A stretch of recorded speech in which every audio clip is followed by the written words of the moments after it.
Welcome back into the Enrichment Sports Source. This segment brought to you by the folks at Madisonville Marine. You know, they've been down there since 1976. That's nearly 40 years of selling boats halfway between Chattanooga and Knoxville. Not in Knoxville, not in Chattanooga. Well, a little halfway to Chattanooga, but you get the picture. How do you get that much business from people that are driving a little bit, driving 45 minutes to get down there? Why are they doing that? Why are they going back? Because they've got a great selection and they take great care of you.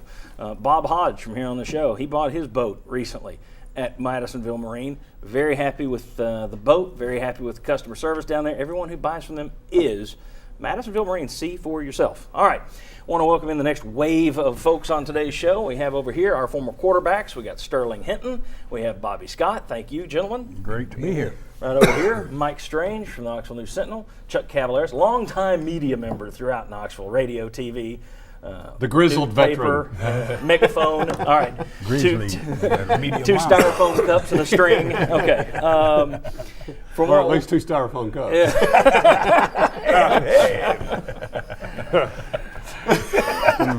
We'll be back in a minute. All right.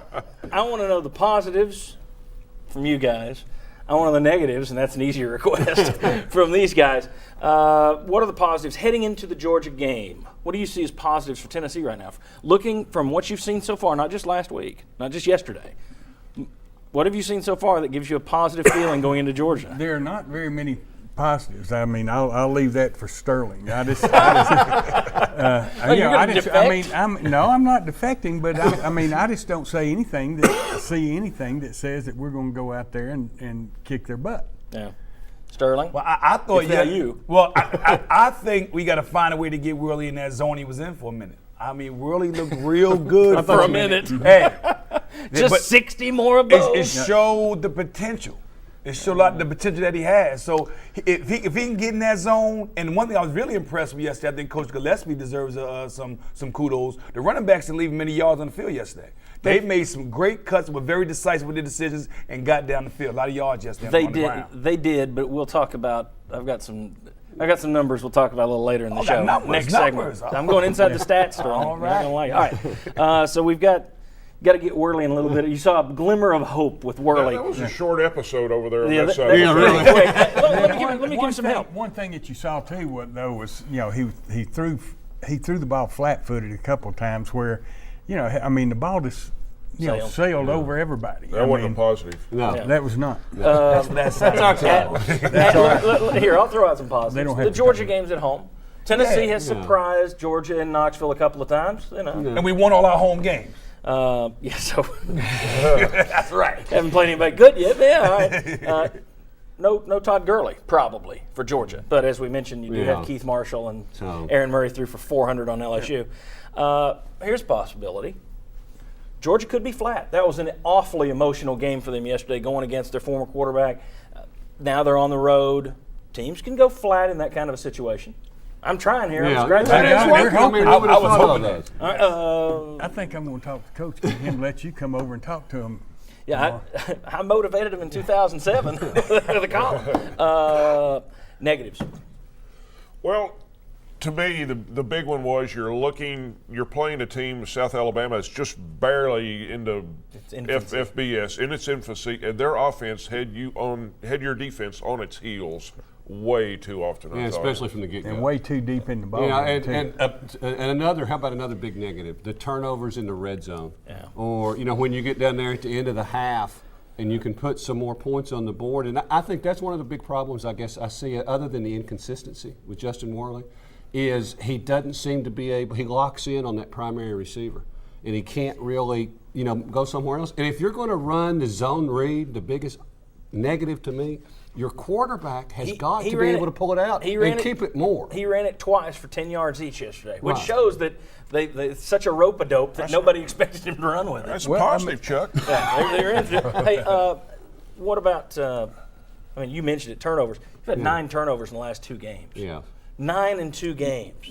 You can't do that. You can't turn the ball over once against Georgia. We started out without making very many mistakes. First 2 ball games, I think we had 3 penalties or something like that. Yeah. Who are you And playing? now then it seems like it's 8 just yesterday. And 8. another huge 3 false starts on the offense. Another huge negative to me home. is what Tennessee's defense does to match up. And we saw it on that first series. Georgia had 3 receivers to the right. Tennessee only had 2 DBs over there. Georgia? Yeah, South Alabama. They look like Georgia. Yeah, they look like. I mean, going up and down the field, you have to be able to make that adjustment or be able to do something. And they're isolating A.J. Anthony Johnson in pass coverage. Part of the problem, though, is you've got a lot of guys out there that, as we talked about, they're young. Yeah. And people keep saying, how are they still young? We heard that 3 years ago. Yeah, because Derek Dooley couldn't coach them up the last batch. Then he left. You had 2 star receivers and a quarterback Yeah. who was a nitwit, but he had talent. You had those guys leave, so now you're back to having youth all over the field. I will just say this about Justin Worley. He's not looked good. He's been very inconsistent. How much of that, though, is not knowing where your receivers are going to be? And I think you've got some of that. Marquez North was supposed to be a premier player. Well, you're going up against lockdown corners for Florida and stuff. You can't, how's he going to get open?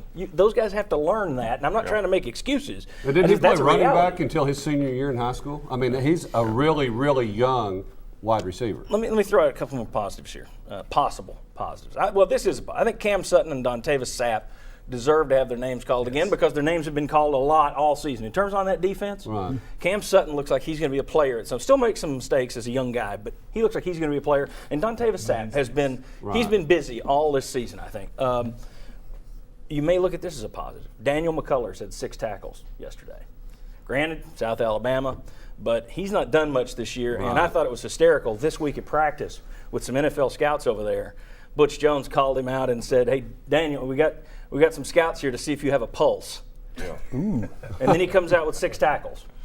That could be a positive. Maybe somebody gave him some smelling salts. And even though he had 1 misfire, I'll give you Either another that or positive kicked is him in the- Michael Pilardi. Either that or kicked him in the seat of the pants. In the fanny. I mean, His don't fanny. you We need agree? the fanny-ometer. Another positive to me is Michael Pilardi. I think he has been probably Aside the from most kicking the improved. holder's hand yesterday. Well, but I mean, stuff happens, but still, he is coming He through has. when you need him to. He's been much better than he Yeah. was a year. That's You know, correct. I never did That's fair. see that. Did he fumble that No, snap or this? it looked like Tyler Drummer's hand was being pulled back, and Pilardi kicked his hand as he was kicking the ball.